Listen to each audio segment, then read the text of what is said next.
So we've been talking about AI strategies and data strategies. The last panel talked a lot about data too. They got a lot into it.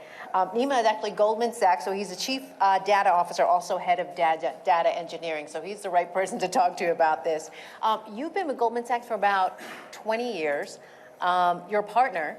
So if you could just take us through, for the audience here, take us through your journey, like how you started and how do you get to where you are today and what your day includes in a day, like what you do day to day. I'll try to summarize 23 years in 1.5 minutes. Exactly. Let's see if I can do it. So I started at Goldman. I studied computer science. I'm a Cali kid. I studied computer science. I right out of college joined Goldman in technology in the deep back office, in the bowels of the back office. From that first experience of being like an analyst, learning like what an enterprise is, like what's going on. And then in 2008, what happened, this was 5 years in, I was still a kid in my 20s, 5 years, financial crisis hits. And everyone's like, oh my God, what's going on? Like, are any of these banks going to exist anymore? Are we going to exist anymore? And so I give a lot of credit to the leadership there. We actually took a data-driven approach to the financial crisis. We had a group called Core Strats. This was the front office quant teams who were basically put in charge of like, how are we going to figure out our exposure to all of these bankrupt companies? And we got very lucky.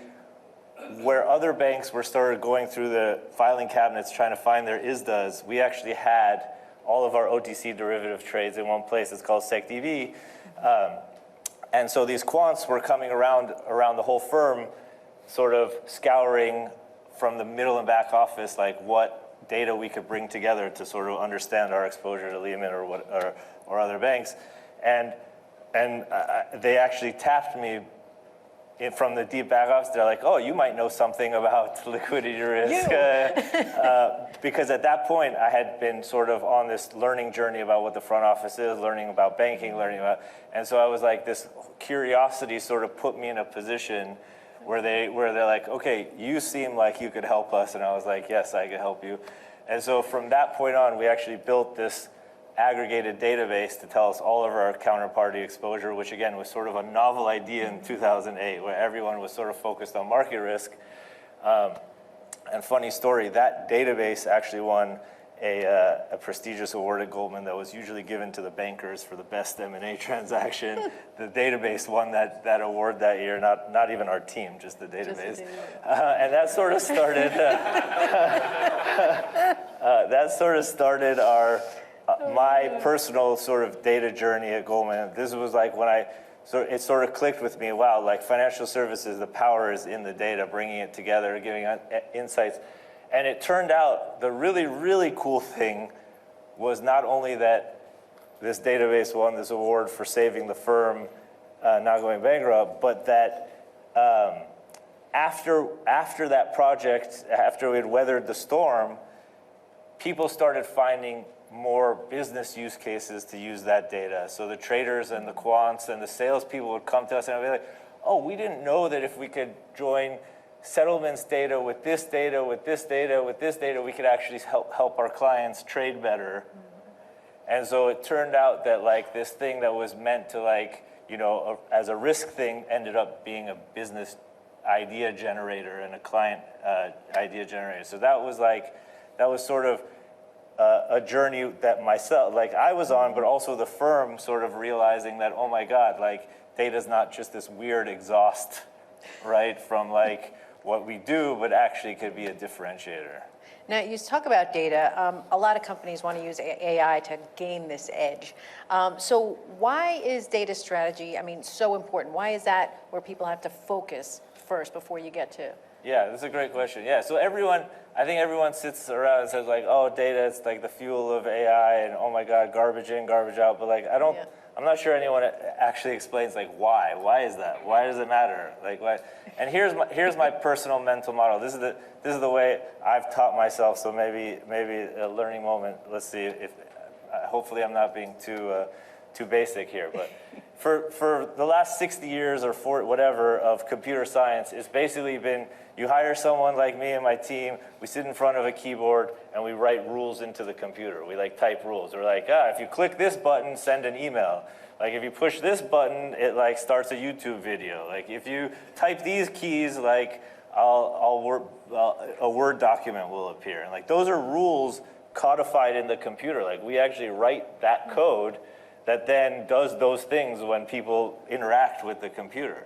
Like that's what we call like rules-based computing, right? The whole AI thing has sort of shifted that. And here's my mental model of AI. My mental model of AI is instead of me typing rules into the computer, right? What AI is doing is it's actually learning by example. It's learning the rules by example. So like the first version of AI was like you take 1 million pictures of cats in like different poses, and you feed all those 1 million pictures to the computer, and you're like, this is what a cat looks like. This is like what a cat looks like in a tree. This is what a cat looks like on a street. This is like what a cat looks like here. This is what the back of the cat looks like. This is what, and so you have like 1 million pictures, and then what happens from there is that the computer sort of starts learning what a rule of what a cat might look like in other settings. So then you give it a different picture of a cat it's never seen. Out of them, you put the million to the side. You show a new picture, and it's like, oh, that's a cat, because I've learned from what a cat might look like from these million things, right? That's it. It's just learning by example, learning the rules by example. Now, what are the examples? The examples are data. That's what the examples are. So that is the reason why everyone talks about data, because you need those examples to basically teach the AI what you're trying to do. So if you give a bunch of wrong examples, it's just like raising a kid. I have a 4-year-old and an 8-month-old. Like you give them a bunch of wrong examples, they're going to draw the wrong conclusion from those examples. Same exact thing with the AI. You give a bunch of data about what you want it to learn. If you give the wrong data, it's not going to learn the right thing. No, I appreciate that because you explained it so perfectly and like you have young kids. Like you no, but it makes sense. So all that said, what is your strategy? Like when it comes down to it, what is your strategy? Yeah. So a lot of people, when they talk about data strategy, and especially if you talk to technologists, they'll start talking about the infrastructure and, oh my God, I have to pick this vendor, or I have to get to this cloud, or I have to put all my data in some infrastructure. We have at Goldman, we have a totally different thesis. We actually start from the business concepts. We start from the business workflows and the business concepts.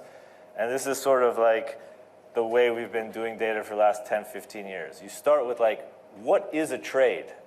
What is a counterparty? What is an OTC derivative? And you sort of start building this mental model of finance through data. So you say a trade, okay, it has a buy-sell flag, it has a quantity, it links to counterparty, it links to a firm account, it links to this OTC derivative product or whatever. And so we started on this journey of building basically a data graph of what the concepts in finance are. And that is actually a joint venture between engineering. We call ourselves engineers because that's the cool way to say technology Tech now. geek. Yeah. That is a joint effort between engineers and subject matter experts in that whatever data domain we're actually trying to model.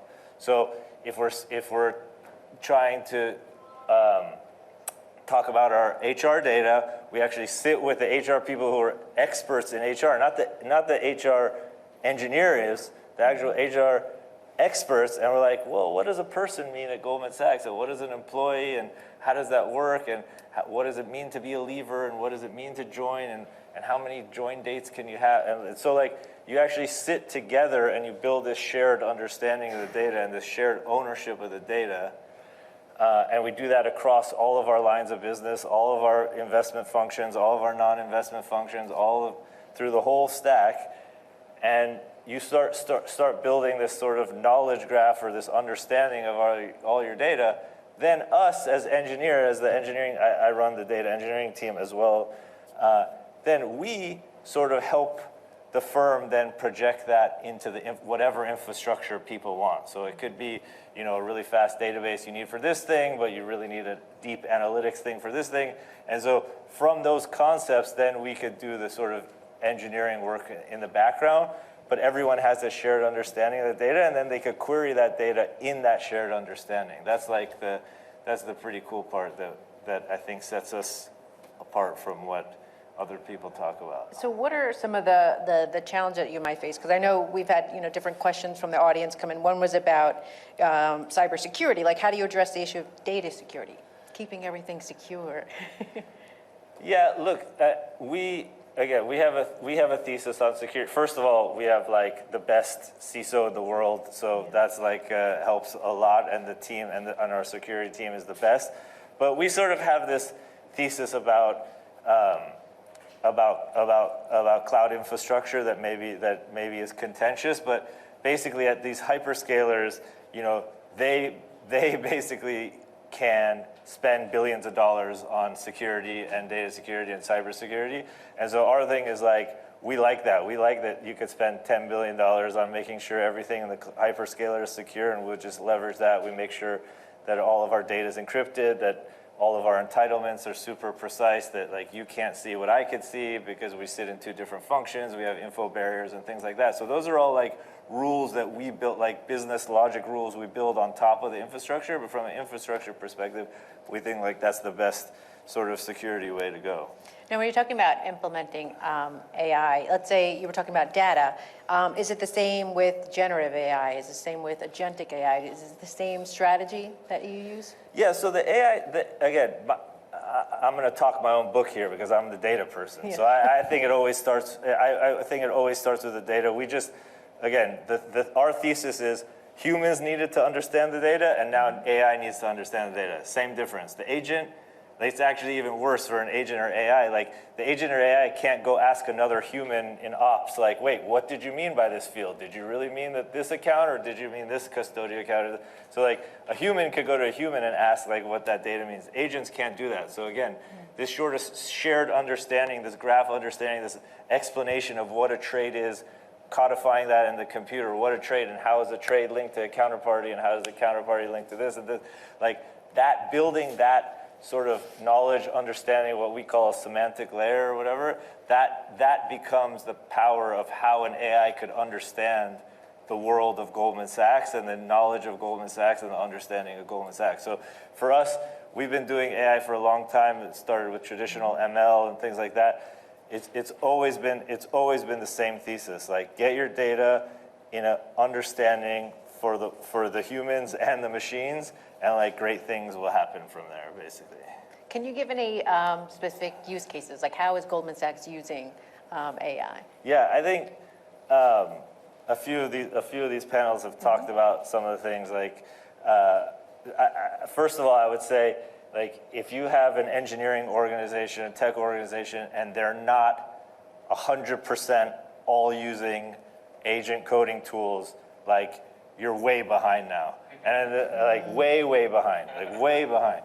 Like, and again, I'm going to tell you guys, I've been an AI skeptic for a very long time. If we were on this panel a year ago, I told Marco, who's our CIO, like, this stuff doesn't work at all. Like this just doesn't work. It just doesn't work. Like, and I spend like 6 hours a day writing code. I was like, this doesn't work. Like 6 months ago, the whole world changed.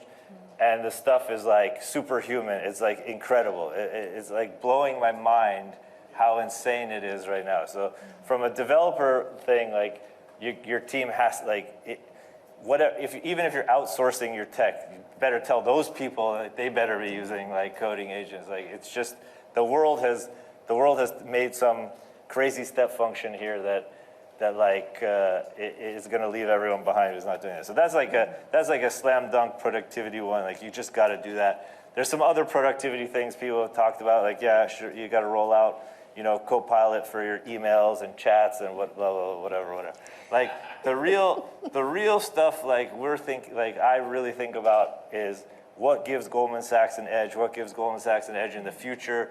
Like when knowledge is sort of commoditized, when everyone sort of has the same knowledge, like what is left of Goldman Sachs? And I think a few of our key business leaders, I'm going to attribute to them that this was sort of their idea, but like, there's an importance, we think there's an importance of, a shared understanding and a shared knowledge of what happens at Goldman Sachs. There's a tribal knowledge of people sending emails, and I had this meeting, and I did this, and we need to sort of codify that for the whole organism, for the whole Goldman Sachs organism. So building sort of this, what a colleague of mine, Chris Scherzer, would call like an intelligence layer for Goldman Sachs. You could ask any question and get any answer, but not just and not just humans could ask questions, but agents could ask questions. Agents could ask questions and then derive some insight from that question, and then sort of push the answer to that insight back into this intelligence layer. So that's like, I think, one of the most fundamental things we're working on. And then I'd say something that we're thinking about, but this is sort of like the end dream state, is taking real trading and PM workflows and sort of thinking about how to decompose those into humans and agents becoming superhuman. So like an agent helping you build your thesis, an agent helping you execute your thesis, an agent then helping you look at the outputs of your thesis and then feeding that back and doing the whole loop. So I think thinking about workflows across sales and trading, banking, whatever, like that's where the real value, I think, is going to accrue. Yeah, that was, you're leading into my next question. Where do you see the most value? Is that? Yeah, I think reimagining workflows so that the humans are superhuman. I'm an eternal optimist about humanity. So I have a huge thesis that like this is not going to destroy the world and it's not going to take everyone out of jobs. Like sure, there's going to be some jobs but like I actually think all of this is like giving us superhuman abilities to do whatever we want to do better, faster, cheaper. And so I think the value is going to accrue to those people who are like super interested in learning, super analytical, think like outside the box, and then let this AI help you become like a super intelligent version of that. So like whether you're a trader, like, okay, it used to take me hours and days and weeks to come up with one hypothesis, but now I could come up with 10,000 in an hour. Or I'm a salesperson and I used to have to read all this stuff and I used to have to do this and this to tell one client, like, this is maybe what you should do, but now I could do that personalized across thousands of clients and I could help them personalize it to that. So like, it's really about reimagining, I think, personally, the killer use case is reimagining these workflows of how this stuff makes you a superhuman in your role. Yeah, and the last few seconds we have left, I can't have you here without asking, how do you use AI on a personal level? Like when you're home, like how are you using AI? Yeah, so I put my 4-year-old to sleep at 8 p.m. and from 8 p.m. to 2 a.m. I'm writing code, agent code. I'm not writing the code, I'm telling the agent what to do with my code. So that's the first thing I'm doing about 6 hours a day. The other thing is when I'm not doing that, I'm building tools for my 4-year-old and my 8-month-old. So I built like a interactive story generator for my 4-year-old, so he could pick the character, he could then pick the setting, he could also pick the style of the drawings, and then he could pick the sort of theme, and it sort of builds like a nighttime story for him that's personalized to him and what he's picked, which I think that's been my favorite thing to do. That is awesome. Who knew you could do that? Neema, thank you so much. Thank you. All right.